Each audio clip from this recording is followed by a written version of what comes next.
بھارتی گودی میڈیا نے نورین نیازی کے متنازع بیان کو پاکستان کے خلاف پروپیگنڈے کا ہتھیار بنا لیا۔ بھارتی گودی میڈیا نورین نیازی کے معرکہ حق سے متعلق متنازع بیان کو خبروں کی زینت بنا رہا ہے۔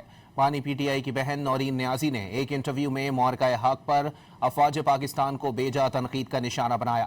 معرکہ حق میں پاک افواج کی شاندار فتح کو نظر انداز کرتے ہوئے اسے اسرائیل سے جوڑنے کی کوشش کی۔ اس سے قبل بھی بھارتی میڈیا پر نورین نیازی پاکستان اور ملکی سلامتی کے اداروں کو نشانہ بنا چکی ہیں۔ بانی پی ٹی آئی کی بہن نورین نیازی اپنے بیانات میں اداروں کو نشانہ بنانے کے ساتھ ساتھ دھمکیاں بھی دے چکی ہیں۔ ماہرین کے مطابق نورین نیازی کے الفاظ بانی پی ٹی آئی کے مخصوص بیانیے کی عکاس ہے، جس کا محور صرف اور صرف ذاتی مفاد ہے۔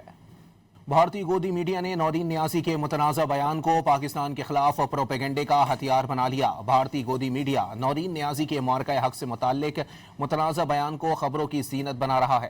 بانی پی ٹی آئی کی بہن نورین نیازی نے ایک انٹرویو میں معرکہ حق پر افواج پاکستان کو بیجا تنقید کا نشانہ بنایا۔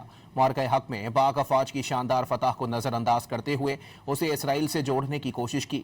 اس سے قبل بھی بھارتی میڈیا پر نورین نیازی پاکستان اور ملکی سلامتی کے اداروں کو نشانہ بنا چکی ہیں۔